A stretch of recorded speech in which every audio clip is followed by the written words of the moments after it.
السلام عليكم ورحمة الله وبركاته. الحمد لله رب العالمين وأفضل الصلاة وأزكى التسليم على نبينا محمد وعلى آله وصحابته ومن استنى بسنته وهده إلى يوم الدين وبعد.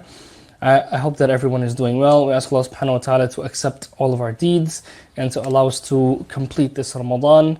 Ameen. Now, one thing I want to share with you guys today, inshallah ta'ala, is just some interesting things that we know about paradise. You know, the Prophet ﷺ, he tells us that إِذَا جَاءَ Ramadan, that when Ramadan comes, the gates of paradise are opened, and the gates of the fire are shut and closed, and the shayateen are chained.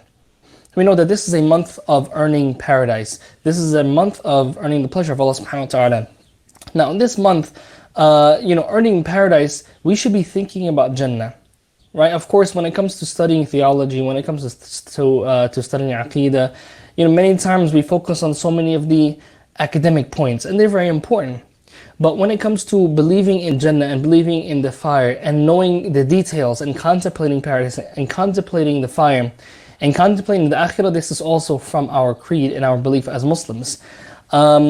That we believe that Jannah will never cease to exist. Allah subhanahu wa ta'ala has created it. It's already been created, and it will continue to exist.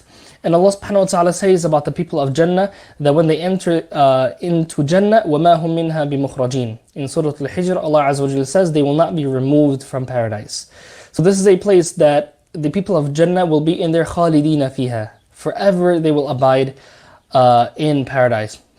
Now, what I want to share with you guys, inshallah ta'ala, today is just some things that the Prophet ﷺ has told us about the trees of paradise. Now, there's a verse in Surah Al-Ra'd where Allah subhanahu wa ta'ala tells us, الَّذِينَ آمَنُوا وَعَمِلُوا الصَّالِحَاتِ طُوبَى لَهُمْ. Allah subhanahu wa ta'ala says that those who believe and they do righteous deeds, they will have tuba. Right? They will have all forms of happiness and goodness. But this word tuba, the Prophet ﷺ explains to us that this is actually a tree in paradise. So Allah Azza wa Jalla is telling us that those who do righteous deeds, they believe in Allah Azza wa Jalla, they will have something called tuba. There is a narration in the Musnad of Imam Ahmad, narrated by Abu Sa'id al-Khudri radiyallahu anhum. The Prophet ﷺ, he said that tuba shajaratun fil jannah. He said that tuba is a tree in paradise. And then he says about this tree, he said that طوبى شجرة في الجنة مسيرتها 100 عام. That the distance of this tree is 100 years travel. Imagine on the fastest thing that you can travel on a horse or something like this that you're riding on, it will take you 100 years just to cross this tree.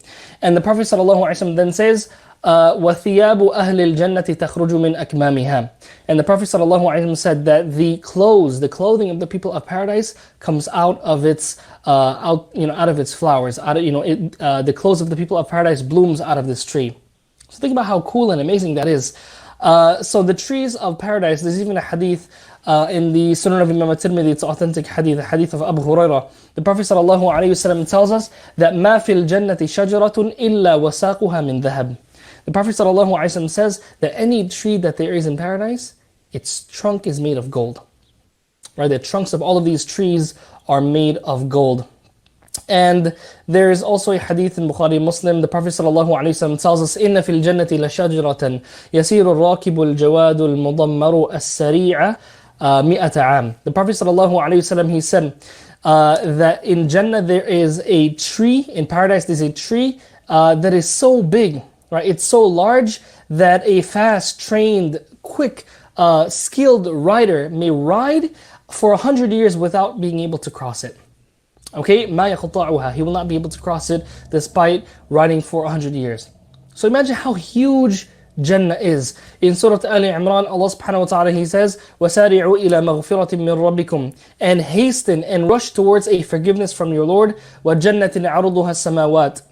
And also hasten towards a paradise, a Jannah, a garden, which its size is the size of the heavens and the earth. Literally, the size of Jannah is the size of this universe.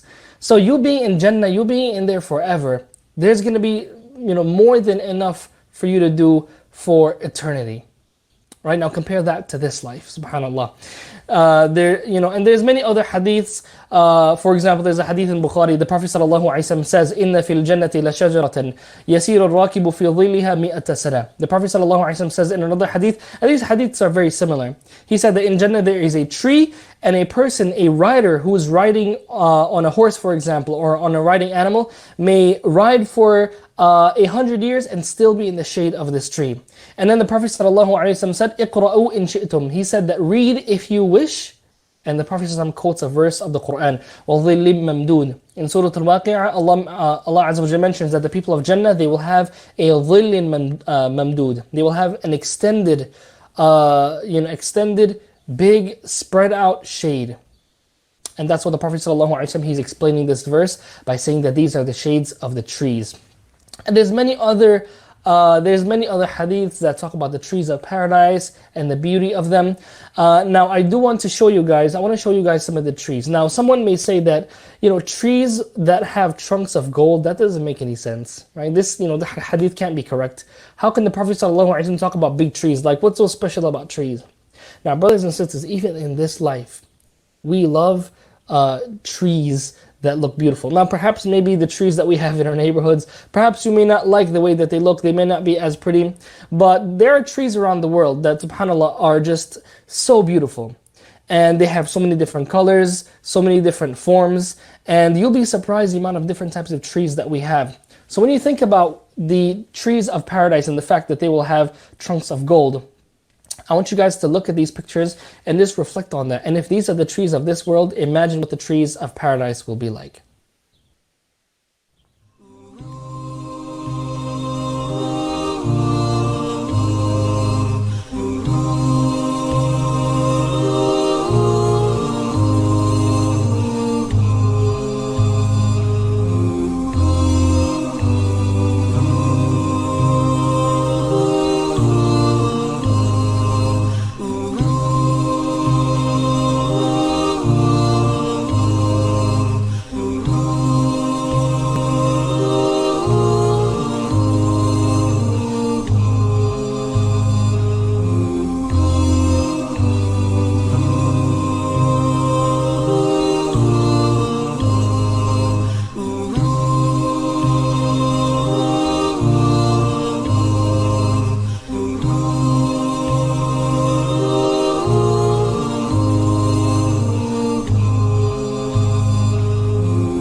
Right, so hopefully you guys enjoyed looking at those trees, and they're just so beautiful, the different colors and the different forms. And really, if these are the trees of this world, we should not find it far-fetched that the Prophet ﷺ is telling us about huge trees in paradise. Some of those trees that we showed you guys were just huge, and they had so many different colors. And the Prophet ﷺ said that the trees of paradise, all of them have golden trunks. We ask Allah subhanahu wa ta'ala that we truly attain that reward. And if you think about it, any luxurious place that you go, any luxury hotel that you go to, for example, there's always some sort of, small trees or waterfall or things of that nature that Allah subhanahu wa ta'ala tells us about in paradise. So these are different, are definitely things that we enjoy as human beings, even in this life. And all of these things will be discussed in detail. This is just a small glimpse of what we will have in paradise. We have a course coming up in the beginning of July called The Dip, and I invite all of you to join me for that course. And inshallah ta'ala, we'll be going through the description of paradise and the fire. We ask Allah subhanahu wa ta'ala to grant us paradise, ameen. And we ask Him to protect us from the fire, ameen. Subhanakallahumma wa bihamdik, nashhadu an la ilaha illa anta, nastaghfiruka wa natubu ilayk. Wassalamu alaikum wa rahmatullah.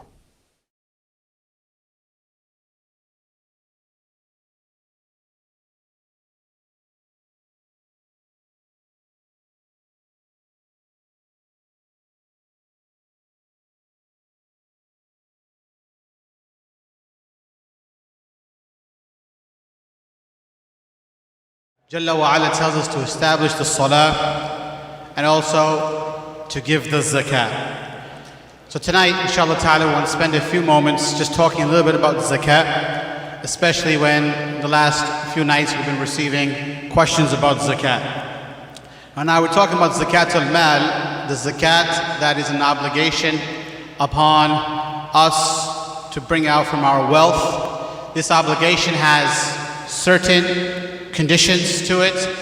Number one, there's no age requirement. So there could be a child under the age of puberty who is making money. Zakat can be an obligation on that individual. Number two, the person should have ownership of this wealth in order for him to give zakat on this wealth. Number three, the person's wealth should have a certain minimum amount, and that is called an-nisab in the matters of fiqh. An-nisab is the minimum amount that's required for a person to own. Once he owns that minimum, then zakat becomes required. And that minimum, without going to details, is 85 grams of gold. And 85 grams of gold today is approximately $3,604.37. The next condition is that the person owns this wealth that is above $3,604.37. يَحُولُ عَلَيْهِ الْحَوْلِ. He holds it, he owns it. It's above the nisab, the minimum for a full year. Now we're not talking about a solar year, we're talking about the Islamic calendar, which goes by the lunar year. So the concept that zakat al-mal has to be given in Ramadan, it's not necessary that it has to be given in Ramadan. For example, you could have gotten your first amount of wealth in Rabiul Awwal. So every Rabiul Awwal you have to check and give out the zakat. That is, if you've maintained the minimum throughout the year, if you maintained above the minimum throughout the year, then at the end of the year you give zakat on that wealth, the whole wealth, which is 2.5%. That's supposed to be given out in zakat. That's regarding zakat al-mal. Next we talk about zakat al-fitr, which is exclusive for Ramadan. Zakat al-fitr, the Prophet Muhammad sallallahu alaihi wasallam used to tell people to give a 1 sa'a. 1 sa'a is 4 amdad. A handful of food like this with 2 hands together is 1 mud. 4 of these is called a sa'a. The Prophet ﷺ will require 4 of these handfuls of food to be given out for zakat al-fitr. Now zakat al-fitr should not be given out in money, because money existed in the time of the Prophet Muhammad ﷺ, but the Prophet ﷺ told the people to give it out in food. So the sunnah is a sunnah at-tarkiyah, the sunnah by abandonment. The Prophet ﷺ abandoned wealth in this aspect of money and gave it out in food. In the time of the Prophet ﷺ, it was barley, it was raisins. That was their staple.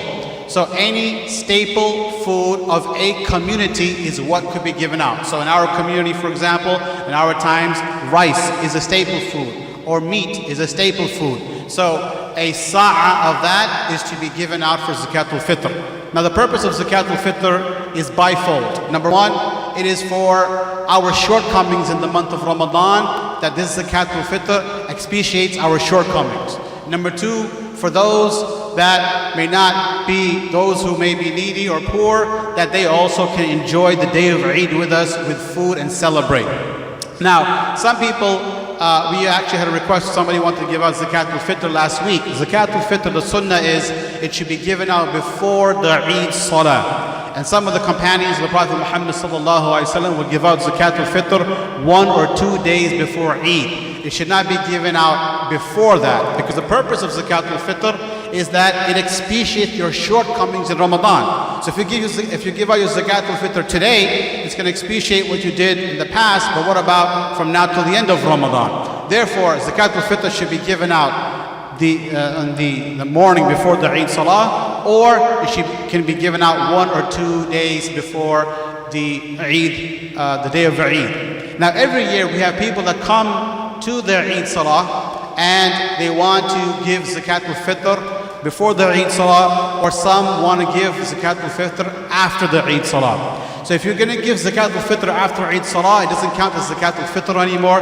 it's just regular Sadaqah. So it's important to give Zakat al-Fitr 1 or 2 days before, because Zakat al-Fitr is not supposed to be in money, it's supposed to be in food. So Masjid Isa ibn Maryam does this service where it does take your money on your behalf and buys food and then distributes food amongst those who are needy. Now for that to happen, if you're coming the day of Eid, 8 o'clock in the morning and say, here's my Zakat al-Fitr, nobody's going to go buy food now and search for the masakeen and give them food. What's going to happen is that money is going to end up becoming sadaqah. So to ensure that your Zakat al-Fitr reaches its people, you need to give time to the institutions to actually buy the food in time to give it to the poor people. And Zakat al-Fitr for this year is $9. Next, let's move on to Zakat on jewelry, meaning gold and silver. There is zakat on jewelry, gold and silver, if that jewelry is bought for the purpose of trade and business.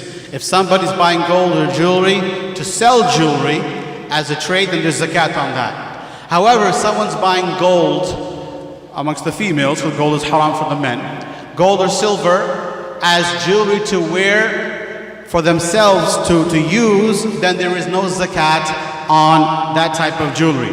The evidence of that is that a zakat in nature is for what zakat itself means, an-nama wa ziyada, an increase. So zakat is for those aspects, those commodities, those items where they're going to increase in nature, in its value. So when a person buys gold for their own selves as a jewelry, they're not buying it for trade. And the Prophet ﷺ said, "Laysa ala al-Muslim fi abdihi wala farasihi sadaqah," that there is no zakat upon the Muslim on his horse. So a person who uses a horse for his own personal transport, there's no zakat on that, as mentioned in this hadith of the Prophet ﷺ. But if a person buys horses to sell, then it becomes a commodity, it becomes a product, then there's zakat on that. Just like that car, you may have your own personal car, there's no zakat on your personal property, the personal items in your house or your personal car. But if you sell cars and you have a car lot filled with cars, and those cars are sitting there for 1 full year, then there's zakat on those cars, because those cars are now bought for the intention, for the purpose to sell and to make money, and not for personal use. Next, we move on to zakat regarding loans and debt. So if you've given someone a loan, let's say you've given someone $10,000 as a loan, there is zakat on that money even though you may not have it, as long as you believe that that person is able and will return your loan one day.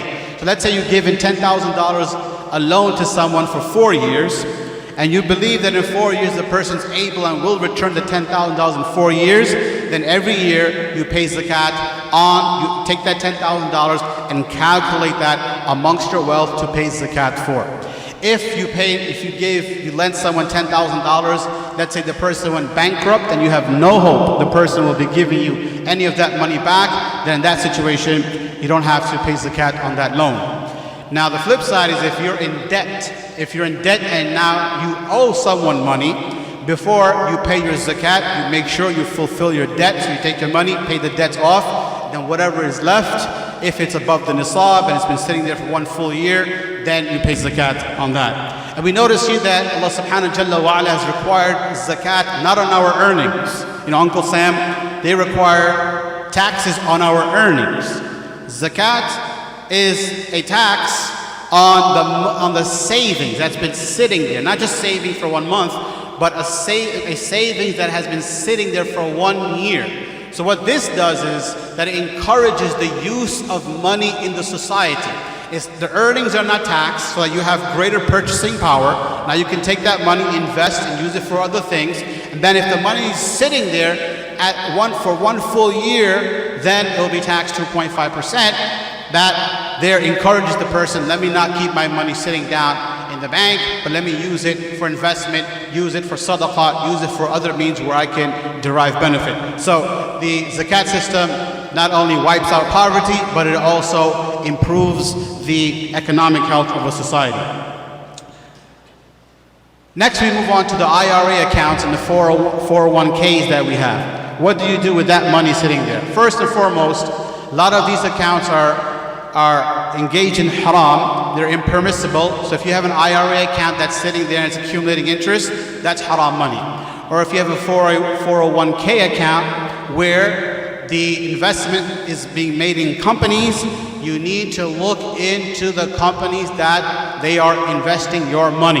Number one, the company that they're going to invest your money in should be debt-free. The reason why they should be debt-free is that if they're not debt-free, in other words, they're taking loans, those loans will be based on interest, and that would make the transaction impermissible. Number two, those companies, number one, should be debt-free, and number two, the services that they're providing and the products that they're selling, they themselves should be halal. So you can't have your 401k invested in a beer company even though they may be debt-free, or a company that provides a service which goes against the Sharia of Islam. So regarding 401k, usually you're not allowed to touch that money until you reach a certain age. If that is the case, that you don't have access to your money until a certain age, then there is no zakat due every year on that money. There is no zakat due on that money until you reach that certain age, and when you cash out, that is when you pay your 2.5% of whatever you're cashing out. Some 401k accounts allow access to those accounts. For example, you're allowed to take a loan from your own 401k, so you lend yourself that money. Some other 401k accounts allow you to take money out, to cash out early, but with a penalty. So if you do have access to your 401k and you do take a loan out, or you cash out early, then that money that you've taken out as a loan, or that you're cashing out after the penalties have been paid, whatever that money is, if it sits with you for one full lunar year, then you have to pay zakat on that money that you've cashed out. And finally, we move to zakat on real estate. There is no zakat on the house that you live in, because this is for your own personal use, as we mentioned the hadith of the Prophet ﷺ regarding the horse. And if you have bought a house for investment, then if you're getting rental income, then there's zakat on that rental income if it sits there for one full year. Now the zakat is when the money is sitting there above the nisab for one full year, which means, let's say in the month of Sha'ban, you may have a certain amount of money coming in. That has to have its own cycle of one full year. You may have money coming in Ramadan, and in Ramadan it has its own cycle. So every time you get money coming in, you have to record its own cycle, its own life of one full year. Now that can get complicated to do so. So there's a couple of ways to try to make it simpler. Number one, you should have one account where you put all your savings in there, that you can monitor and see that this money is sitting there. And you have another account which is basically your expenses account, where money comes in and out. That's one way to do it. The second way to do it is that at the end of a lunar year, and a lot of people choose the month of Ramadan because it's easy to remember, it's the month where people are reminded of giving zakat, it's a month of a lot of rewards, that at Ramadan you look at whatever you have, all your assets and your wealth, whatever you have, you take that and you pay 2.5%. Of that, you would have fulfilled your required obligated amount of zakat plus more, because you would be giving your zakat for what has been sitting there above the nisab for 1 year, plus other income that came in the middle of the year that has not completed one full year. You'll be giving more than that. That extra would count as sadaqah for you. So there's nothing but khair. I know this is a short explanation of it. If you have questions, I'll be around after salah. Wa sallallahu ala nabiyyina Muhammad wa ala alihi.